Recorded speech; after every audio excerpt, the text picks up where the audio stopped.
from that hashtag show, and I'm here with Peter Dager, who plays Max in Insidious 5. Peter, it's very nice to meet you. Thank you. My first question, I would love to know, I'm a huge horror buff, and I'm wondering if before getting into this movie, you were a huge horror movie lover as well. I knew this was going to be the first question, and unfortunately to you and everybody who watches you, I was not.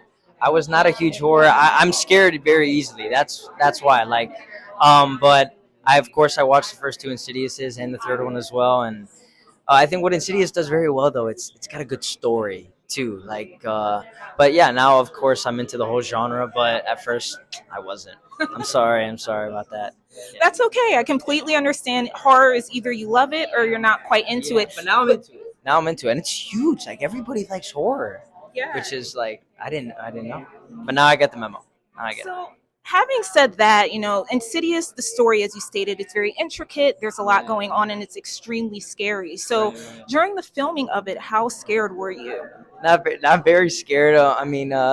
There were moments backstage where the red faced monster would come and everyone would kind of just jump. But then you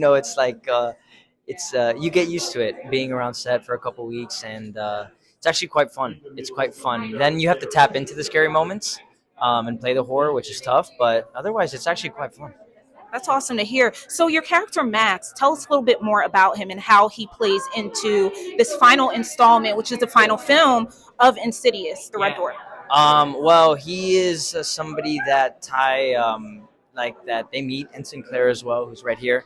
They both meet him at college, and he's kind of like this jock. Can I cuss on the show? Like, kind of like mean dick, like type of guy. I mean, they use that as his nickname, the word dick.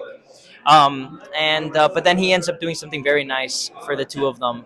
But he's kind of the villain turned good guy. You don't really know much about him until the last scene, which is nice.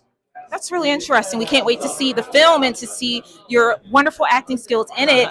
My last question for you, Peter, is, this is the directorial debut, Insidious 5, of Patrick Wilson. So how is it like being directed by him while he's acting in the film and then directing himself and all of you at the same time? I mean, that's a beautiful skill, right? That's a very tough skill to be acting and then to turn around and be on the opposite side. And it's very tough, and only a handful of people could do that. So much respect goes towards him. And having him as a director was incredible because he's such an actor's director. He's been an actor his whole life, and from everything from stage to film, and he understands the process of an actor. And for me specifically, we built the character together on set. I came in with what I wanted to do, but he threw me curveballs, and it was beautiful. And so we built the character together. So it was an actor's dream to have him because he understands. He gives you space, he gives you time, and he understands the process of it all. So you can't really ask for more. So Yeah. Well, thank you so much, Peter. It was wonderful to meet you. Congratulations.